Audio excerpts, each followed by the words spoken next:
Well, good day, folks. Welcome to MB Wildman channel. On today's video, just real quick, I'm going to share with you a set that I like to do. This set will work for fox. This set will work for raccoons. This set will work for coyotes the odd time. But it's basically more or less a fox bobcat set. It will work for bobcat as well.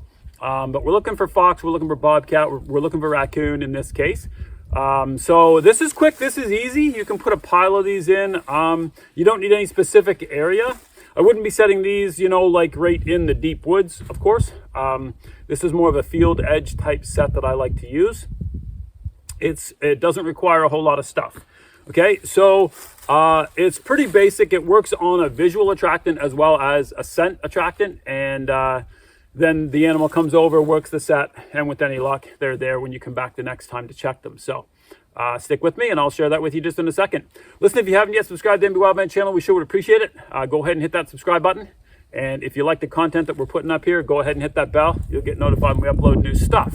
All right, so you're out there on the line and you want to catch yourself some fox, you want to catch yourself some raccoon maybe, you want to get yourself a bobcat or two. One of the quick and easy sets that I like to use, it's a variation of the scent post that we use. So all you need to do, all I do is I take three things, quick and easy. All right, so I'll see if I can scooch out here so you can see. First thing that you need is whatever you want to use for your favorite lure. Now, I'm cheap and I don't buy commercial lures, and I find things that I can use from like the grocery store and the dollar store and whatever else. So today, what I'm going to be using is this. Okay, so this is from like the superstore, and it is Pure Star. I don't know, it smells like black licorice. You can anise or yeah, that right there. Ooh. However you want to pronounce that in your world, that's what you got. All right, so it smells like black licorice, like super duper strong. Okay, so it's extract. Wow, yep, that's exactly what it smells like. I use this in a few different baits, but it works extremely well for this set. Oddly enough, this will work super well for fox, which I didn't know until a couple of years back. I know it works for raccoon. You can mix this in any raccoon bait and it works like $1,000,000. So obviously I get a lot of raccoons in this set as well. But once the weather turns cold here in New Brunswick and I get these out, I get a lot of fox in this set. So you need some of this or your favorite lure, whatever you want to use, whatever you got in your head that you use for fox lure or raccoon lure, whatever you're going to use, that's fine. You need a trap, obviously. Now, again, I'm going to get people that yell and holler and put stuff in the comments. Oh, you can't use that trap for raccoons in New Brunswick. You can't. Okay, I don't care. It's a sample video. I'm just showing you the setup. You make sure you check the laws in your own state, country, planet, whatever it is, wherever it is you're from. You check your own rules out and you use whatever traps you can there.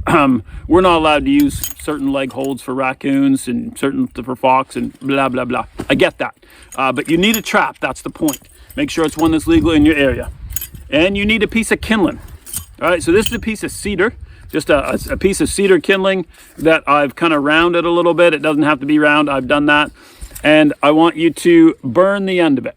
Okay, so I want you to take a piece of cedar and I want you to literally take a torch and burn the end of it so it's charred black like that. Okay, that's what we're going to do. All right, so that's all you need.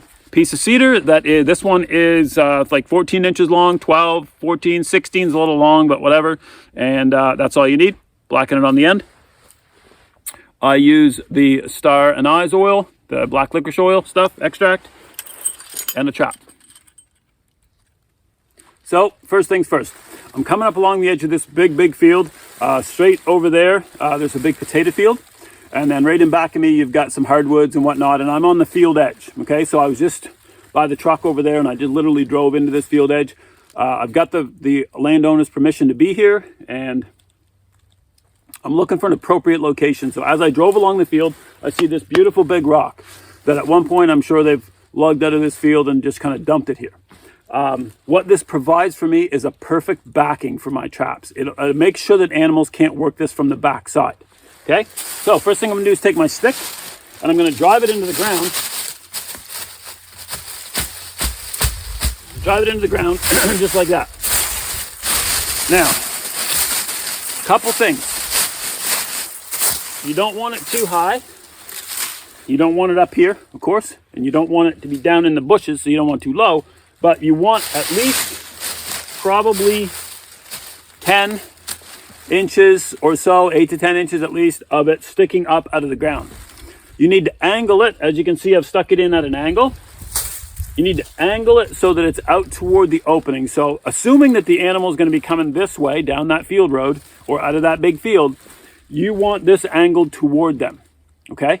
You don't want it so that they got to like reach over it to sniff it, okay? So it should be pointing at them, not a huge, but it just got to be not at a sharp angle, but it's just got to be pointed out that way, okay? So that's all you do there.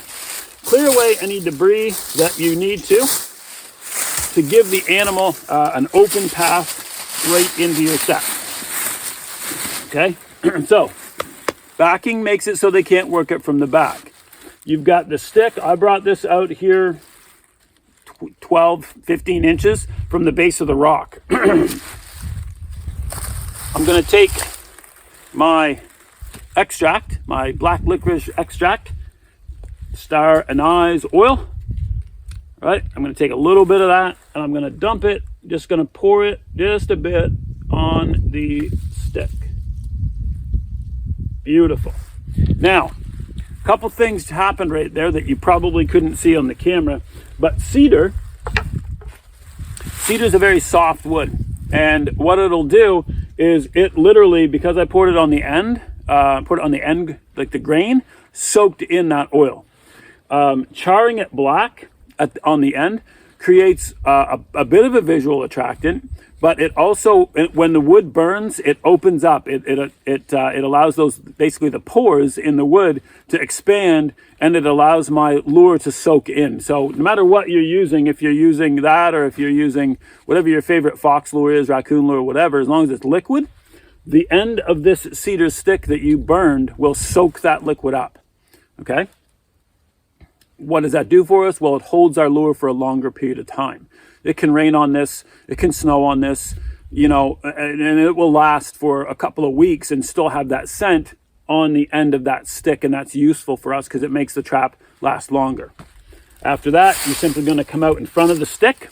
You want to come out about 12 inches, maybe 15, but 15 is pushing it. So you want to come out about a foot from the stick, and you want to be off-centered to the left or right about 4 inches. So I'm coming out straight from the stick, right here, and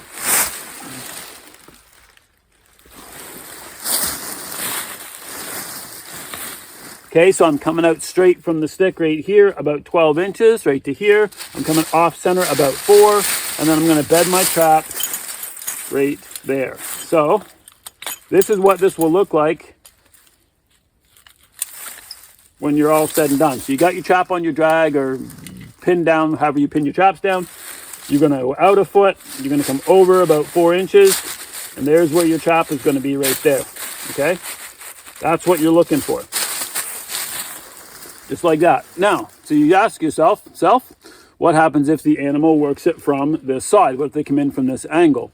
Well, I can tell you that if they work it from that angle, they're not just going to walk in, smell, and walk out, right? So they're going to actually check out this stick. They're going to smell it from a couple different angles, a couple different ways. Most likely, you're going to come in, they're going to come off the field edge, they're going to approach this at a relatively straight angle, and they're going to be off-centered, and they're going to step in your trap. You're going to get a front foot catch right there as they check out this modified scent post set. Nothing's working it from the back. Now, if you got lots of traps and you got lots of steel, then you can put one on each side. It never hurts to have 2 traps, right? If it's worth 1, it might be worth 2. So if you put one on this side, you can also put one on this side. If you put one on both sides, I would put one farther back. So I would put one on one side, maybe 6-8 inches out, and one like 4 inches out. You tend to have more chances that it hit that way. So that's it, folks. That's it. Real quick, real easy. Modified scent post set. Use a good solid backing. Use a nice open area. Find a lure that you like. It doesn't have to be complicated. Again, grocery store lure. I will have a raccoon here or I will have a fox here within a couple of days. Almost guaranteed. Make sure you check for the laws in your area for the right traps to use and all that foolishness. Cedar stick, burn the end, piece of cake. All right. Listen, I hope this is something that can help you out. And until next time, happy hunting from the NB Wildman channel.